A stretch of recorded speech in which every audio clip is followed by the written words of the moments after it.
ফেনী জেলার পরশুরাম থানার সিতলিয়া ইউনিয়নের মাধ্যম ধনিগুন্ডা দোহাবাড়ি সংলগ্ন শালদর বাজার যাওয়ার রাস্তা বরাবর মুহুরী নদীর বাঁধ ভেঙে হু হু করে পানি ঢুকছে, বন্যার পানি। এতে করে ধনিগুন্ডা, মধ্যম ধনিগুন্ডা, রামপুর, দুর্গাপুর, রতনপুর সহ একেবারে বাঁধ সংলগ্ন বেশ কয়েকটি গ্রাম মারাত্মকভাবে তলিয়ে গেছে। পাশাপাশি এই পানিগুলো ফেনী শহরের দিকে এগিয়ে যাচ্ছে। সবাই দোয়া করুন। দেখুন, হু হু করে মুহুরী নদীর বাঁধ ভেঙে পানি ঢুকছে। লোকালয়ে জনপদ কিন্তু বন্যার পানিতে ভেসে যাচ্ছে।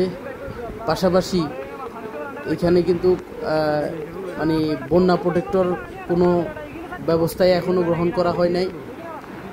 ভারতীয় উজানের ঢলে এই বাঁধ ভেঙে প্লাবিত হচ্ছে।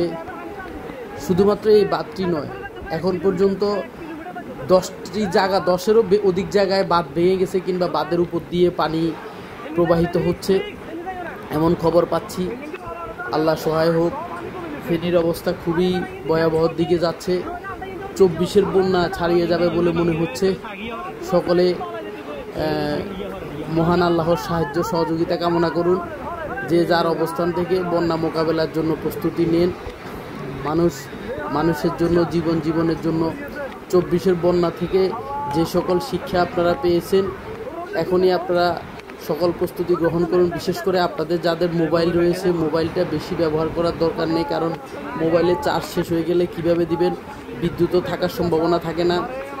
শুকনা খাবার জোগাড় করে রাখুন, মোমবাতি, দিয়াশলাই এগুলো জোগাড় করে রাখুন। পাশাপাশি বিশুদ্ধ খাবার পানি সংগ্রহ করে রাখুন।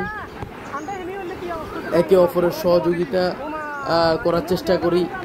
আমরা আজকে আবার একটা ভয়াবহ পরিস্থিতির দিকে এগিয়ে যাচ্ছে। সবাই ফেনীবাসীর জন্য দোয়া করুন। ফেনীর অবস্থা খুবই ভয়াবহ।